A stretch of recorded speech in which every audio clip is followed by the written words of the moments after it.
هيا بنا نلقاه في يومنا يا سادتي يا كرام سيروا لنيل المنى للخير هيا بنا نلقاه في يومنا يا سادتي يا كرام سيروا لنيل المنى سيروا لنيل المنى. بسم الله الرحمن الرحيم الحمد لله رب العالمين وصلى الله على سيدنا محمد وعلى آله وأصحابه الطيبين الطاهرين. We start with the name of Allah. We praise and thank Allah for all of the givings He gave without Allah being obligated to give anything. And we ask Allah to raise the rank of Prophet Muhammad sallallahu alaihi wasallam, the ranks of his wives, believing relatives, companions, and those who followed them sincerely until Judgment Day. And we ask Allah to protect the nation of Prophet Muhammad alayhi salatu wassalam from what he feared for his nation. Thereafter, in previous sessions, we talked about times of prayer.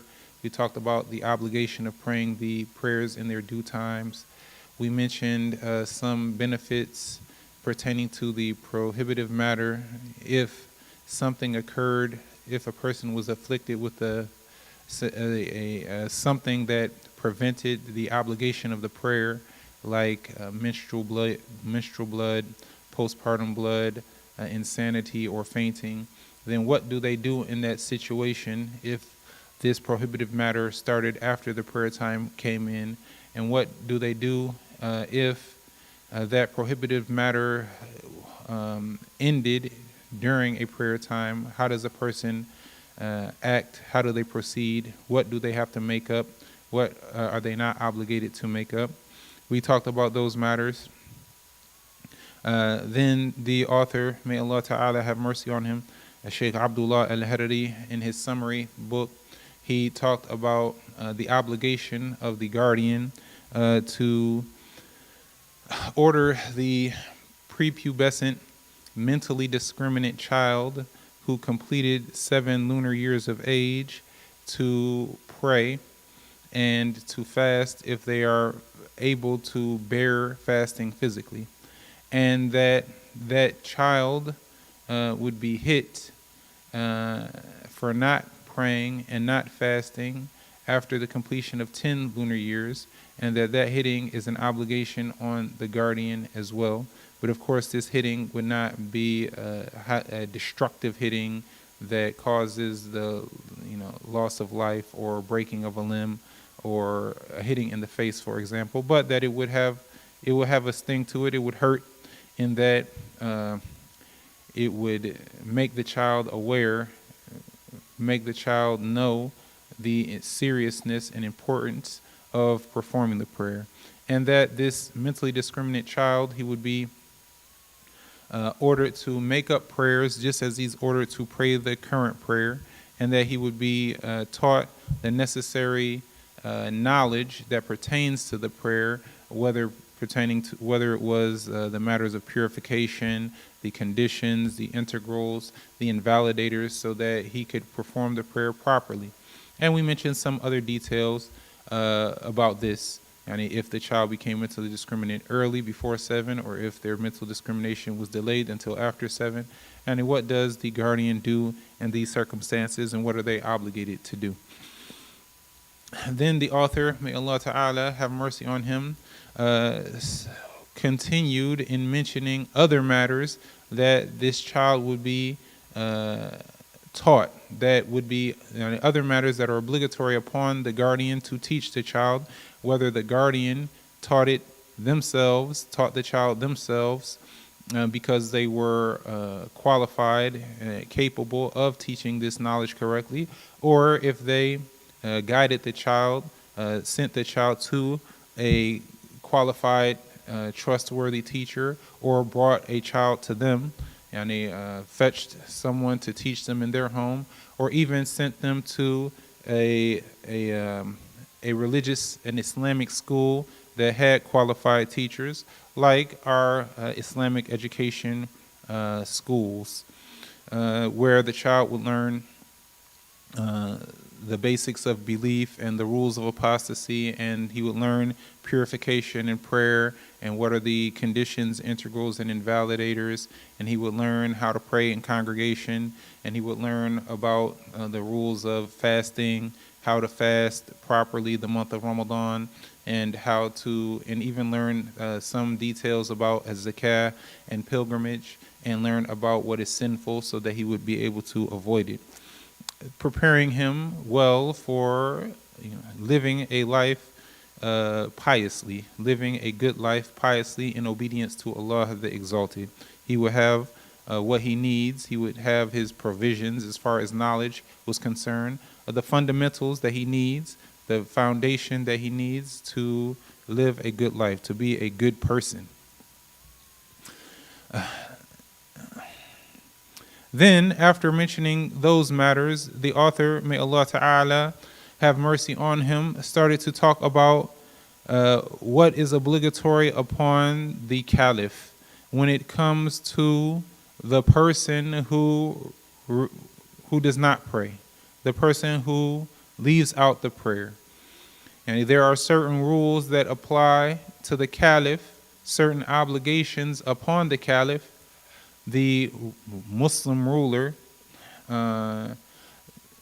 If a person left out the prayer without an excuse, if a person did not pray, he refused to pray, not like the person who was insane or the person who was unconscious, but a person just refused to pray, there are certain things that the Muslim ruler will be obligated to do. The author, may Allah Ta'ala have mercy on him, said that it is obligatory upon the Imam of the Muslims, that is the Muslim ruler, the Caliph, or the one, the Caliph, to kill the person who leaves out the prayer. But this is something that the Caliph would do.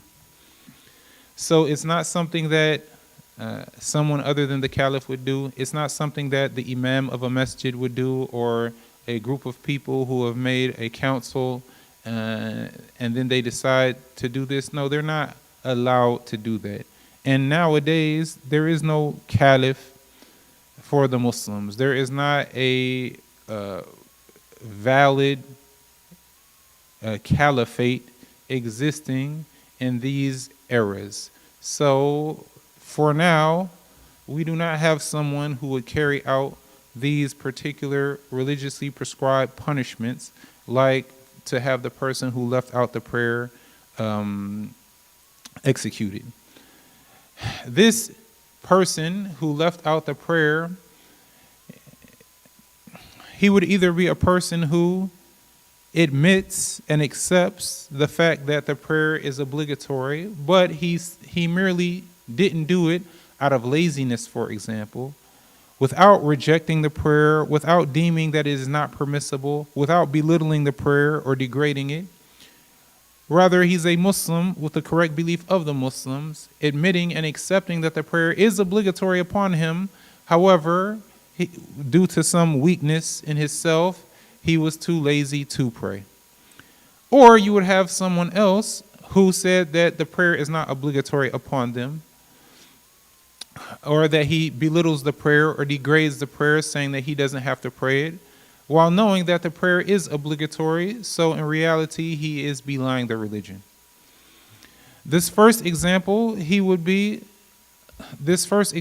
that is the one who knows that the prayer is obligatory, he accepts and admits that, and he does not deny that in any way, then this person is a Muslim, but still, we're talking about the person who didn't pray out of laziness. As for the one who denies the obligation of the prayer while knowing that that's what the Muslims all say, or he degrades and rejects the prayer, then this is a blasphemer. This is a person who would be an apostate, a murtad. And so their judgment would be that they are not a Muslim because they have committed one of the forms of blasphemy, which is belying the religion. He knows that the religion says one thing, he knows that the Prophet said one thing, and so he contradicts it and denies it. This is blasphemous. So the author said that the Muslim ruler, he would kill the person who left out the prayer out of laziness after threatening him that if he didn't pray the prayer, then he would be killed. Then if the person did not pray in a specific time frame, then the Muslim ruler would kill him. If this person was among the type who know and believe and accept the obligation of the prayer, and they do not degrade the prayer, and they do not deny the prayer or reject it, however, they didn't pray out of laziness, then although the caliph, the Muslim ruler, would execute this person, but still they would execute them as a Muslim. Thus, when that person died, they would be washed, they would be shrouded, they would be prayed for, and we would ask forgiveness for them, and they would be buried. And for example, if there was a Muslim cemetery, then they could be buried in the Muslim cemetery because their judgment is that they are a Muslim. Because they left out the prayer, but just leaving out the prayer without rejecting it or without denying its obligation or without belittling or degrading it is not blasphemous. Rather, that would be an enormous sin. As for the person who left the prayer, neglected praying, rejecting its obligation, then this person would be judged as an apostate, a murtad. He would not be judged as a Muslim. This person, the caliph would order him to return to Islam. That other person who did not reject the prayer, did not deem it that it's not obligatory. This person, he would be ordered to pray because he's a Muslim. But this other person who denied the obligation of the prayer in the first place, while knowing that that's what the Muslims say, knowing that the Muslims say that it is an obligation, he will be ordered to return to Islam because his doing is apostasy. His doing takes him out of the religion. Then, if this person did not return to Islam, then he would be executed, but it would not be the same judgment as that Muslim who had been executed, because this person, he would be executed for his apostasy. So his judgment would be that he is not a Muslim, so he would not be washed or shrouded out of obligation. It's permissible, but there would be no obligation to wash or shroud his body.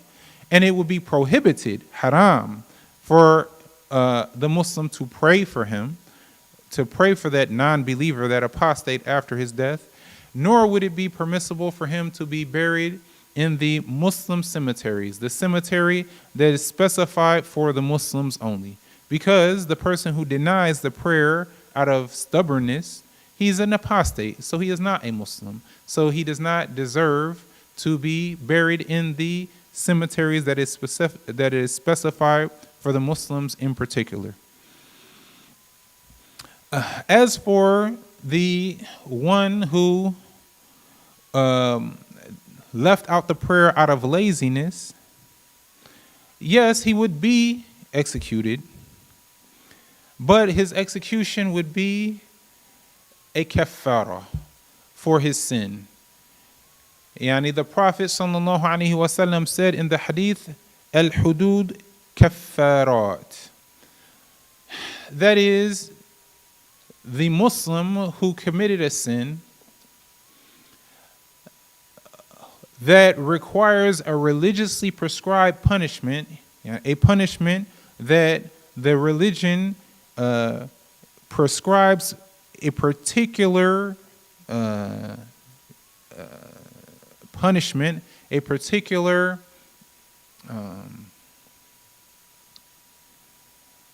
like a specific punishment for that person, and that they would be, for example, lashed a certain number of times. Whoever commits this sin, he is lashed a certain number of times. Or whoever commits this sin, he is stoned. Or whoever commits this sin, he is exiled, for example.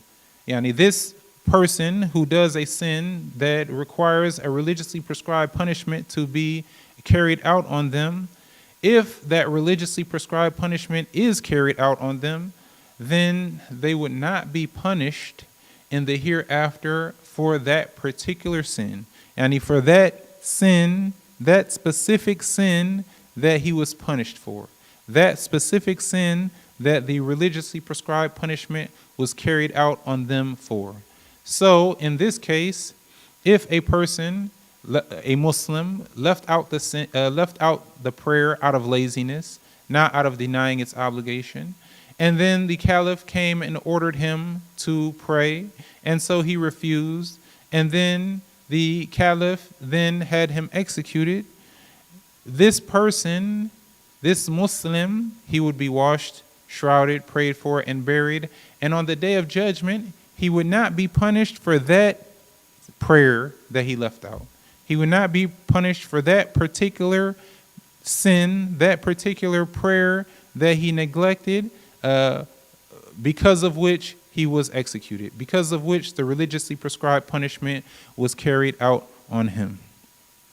So this is among the meanings contained in the saying of the Prophet sallallahu alaihi wasallam, al-hududu kaffarat, that the person, the Muslim, who had the religiously prescribed punishment carried out on them because of a sin that they did, they will not be punished in the hereafter for that specific sin for which they were punished in this world for, with the religiously prescribed punishment.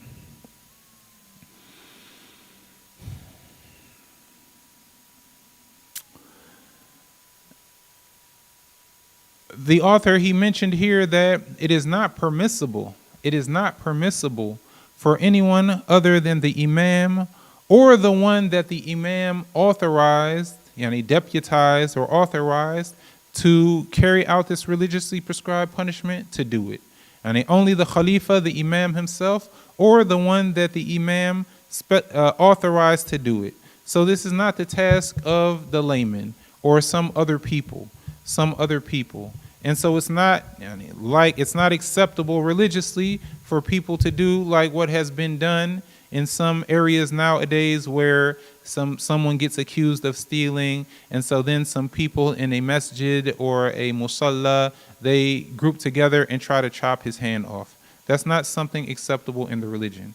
Rather, with the existence in the presence of a khalifa, with the existence of the Muslim ruler, the valid khalifa, the person who received his caliphate through the method of the religious law, for this person to deem that this person is guilty based on the religiously necessary proof and evidence, for them to be convicted of the crime based on the religiously necessary proof and evidence, then the caliph himself or the one who he specifies will carry out the religiously prescribed punishment. So it's not for anyone else, whether they acquired some knowledge or not, whether they were a layman or other than that, to take it upon himself or herself to carry out these religiously prescribed punishments on someone among the community who they think committed one of the sins that calls for that.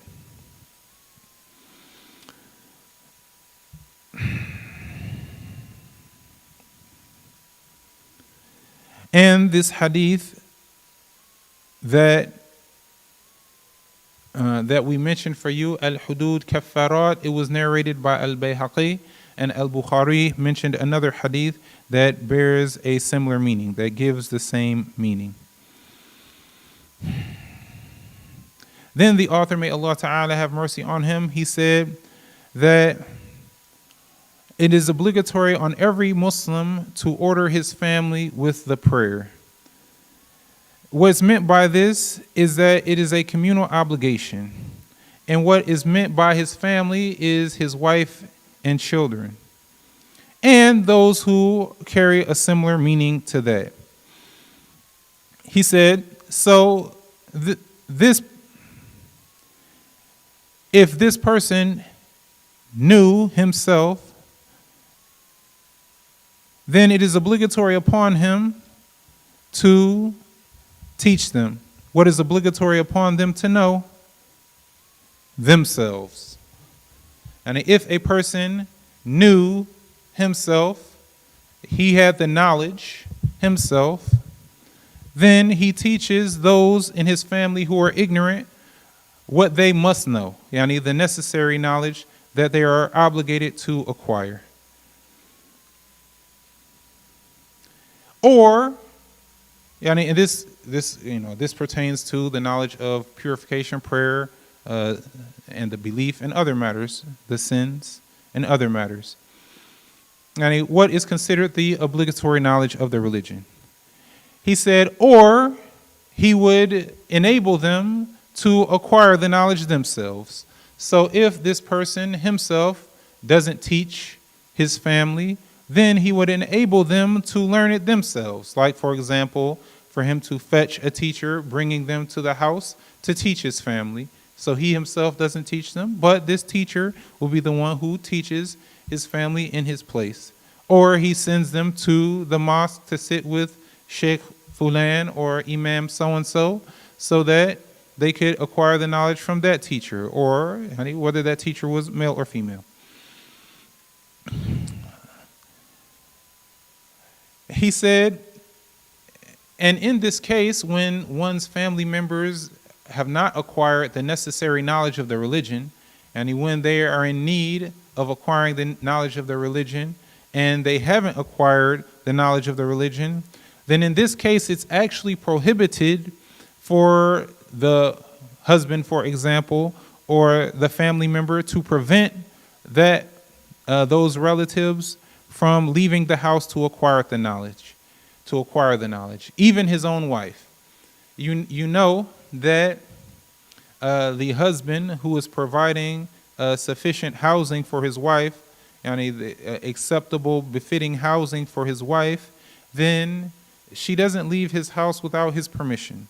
She doesn't leave his house without his permission.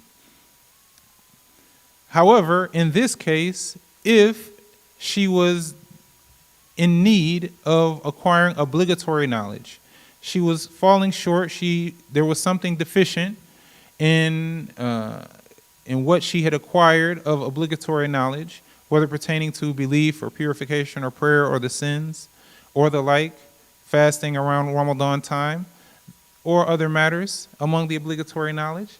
So she needed more obligatory knowledge, to fulfill the obligation. She hadn't acquired any, or she had acquired some, but not enough. So she needs more obligatory knowledge. Then if the husband is not going to teach her himself, and he's not going to bring someone to her, to the home, to teach her, then he's also not allowed to prevent her from going out to acquire the knowledge. And if he said you can't leave, then in this particular case, she's still allowed to leave even without his permission to go to acquire the obligatory knowledge of the religion.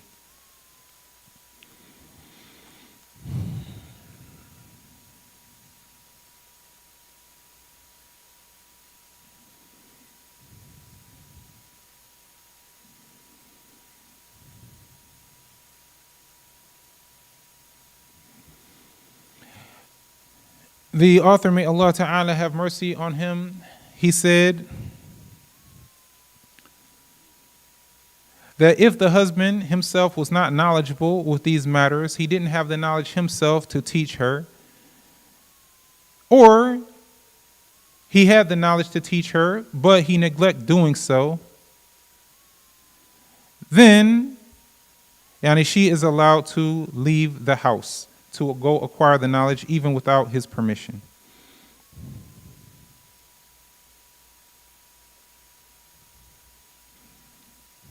And he is not allowed to prohibit her and prevent her from going out of the home to acquire the knowledge.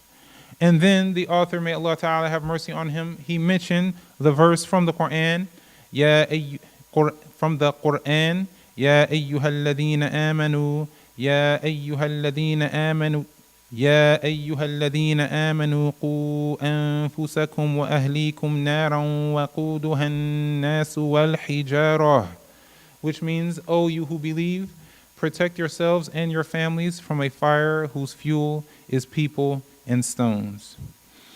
Then he mentioned that our master, the great Imam, the great scholar, one of the best of the companions, and the cousin of the Prophet sallallahu alaihi wasallam, Al-Imam Ali ibn Abi Talib, said about this verse, "Allimu anfusakum wa ahliyakumul khair," that you would learn and teach your families the good, and that is the matters of the religion.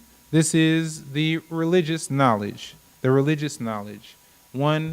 How does one protect themselves from hellfire? By obeying Allah the Exalted, by fulfilling all of the obligations and refraining from all of the sins. And how does a person do that? By acquiring knowledge and implementing that knowledge. By acquiring the religious knowledge and implementing that knowledge, because without the knowledge of the religion, one would not know how to obey Allah properly, and one would not know the sins that he would have to avoid. And how does one protect one's family from a fire whose fuel is people and stones? By teaching them that knowledge and ordering them to implement that knowledge. And then if they implement that knowledge of fulfilling the obligations and avoiding the sins, then they would also be among those who would be safe from hellfire. This narration of Imam Ali, where he said, "Allimu anfusakum wa ahliyakumul khair," to learn and teach your families the good, this was narrated by Al-Hakim, the great Hafiz and author of Al-Mustadrak.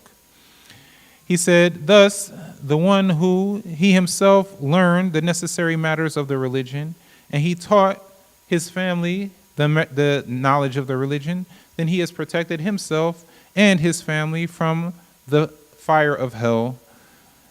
And the person who didn't do that, the person who did not acquire the necessary knowledge of the religion, the person who did not teach his family the necessary knowledge of the religion while they were in need of that knowledge and had not acquired that knowledge, then he has destroyed himself. He has ruined himself, and he has, helped or he has attributed to the ruin of his family. He has contributed to the ruin of his family by not ordering them with that goodness, without teaching them or guiding them to who teaches them the goodness. Then he ended this section by mentioning that it is also obligatory upon the Muslim to order whoever he is able with the prayer. So the Muslim, yes, he orders his family to pray, he orders his wives and children to pray, but also anyone else who he knew was not praying, then he orders them to pray, for example. And this is because ordering the lawful and forbidding the unlawful is an obligation in the religion. He said that it is obligatory on the male and female Muslim to order the lawful, whether that was prayer or fasting or other than that, because the obligations are numerous. And if one was able, they must teach that person if that person was deficient of the necessary knowledge to perform those obligations properly, whether they didn't know about the necessary conditions, they didn't know about the necessary integrals, or they didn't know about the invalidators. One would teach them themselves if they are qualified to do that. And if not, then they can guide that person to the qualified teacher. But of course, it's obligatory upon every accountable Muslim to have the obligatory knowledge. So if a person is not able to teach this information, then they need to look at their circumstance, look at their situation, appraise their situation, and go to review that knowledge so that they will have this knowledge wherever they go. Whether with a book or without a book, with a phone or without a phone, this knowledge would always be with them.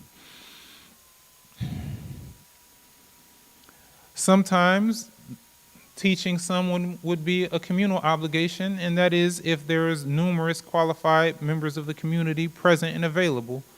But if that was not the case and they were the only person present and available to teach this knowledge, then they would be obligated to do it themselves. It would become a personal obligation on the person.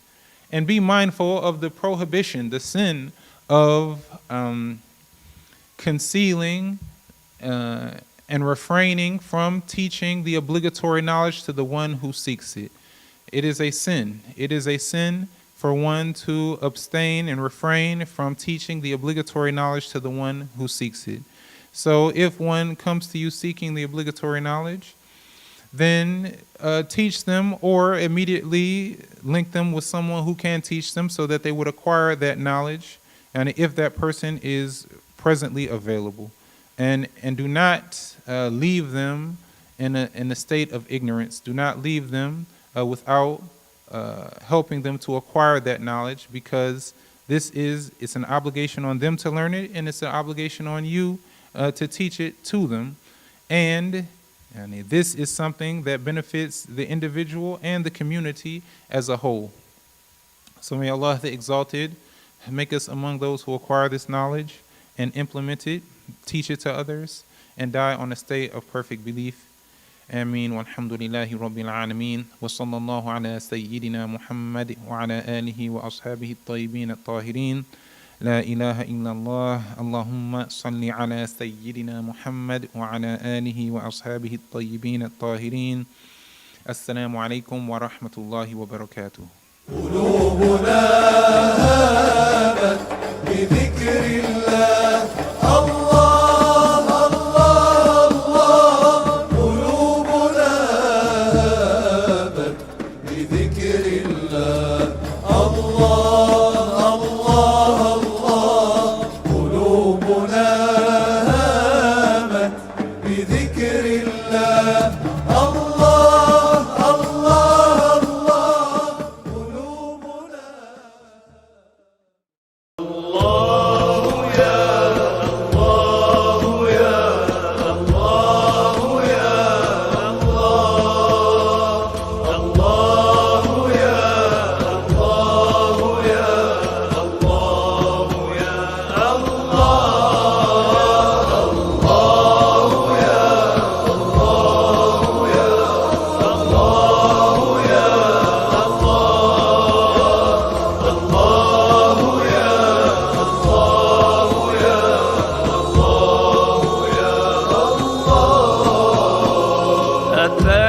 أتيناك بالفقر يا ذا الغنى وأنت الذي لم تزل محسنا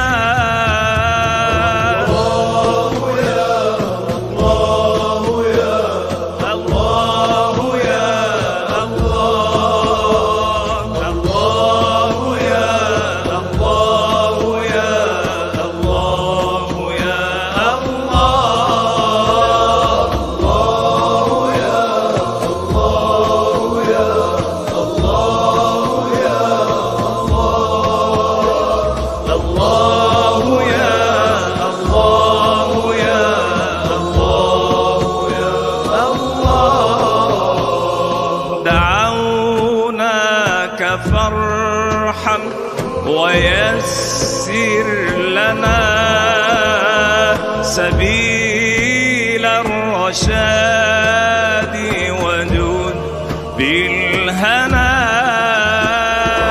الله يا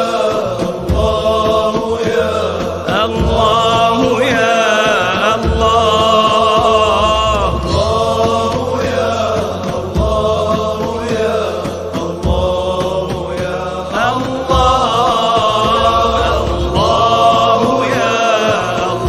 الله يا الله يا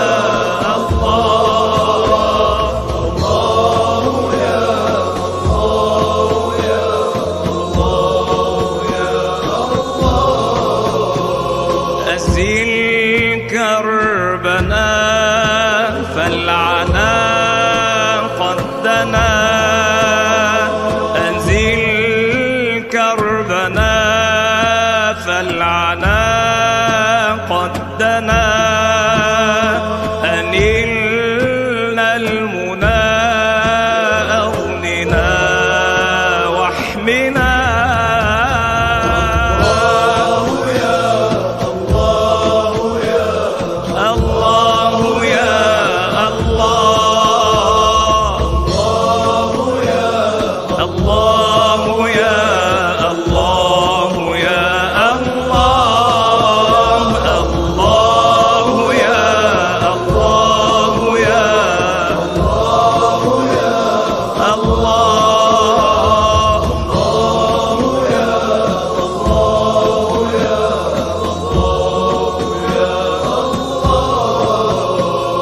وهون أسانا ولا تخزنا، وهون أسانا ولا تخزنا، فقد بات فينا الأسى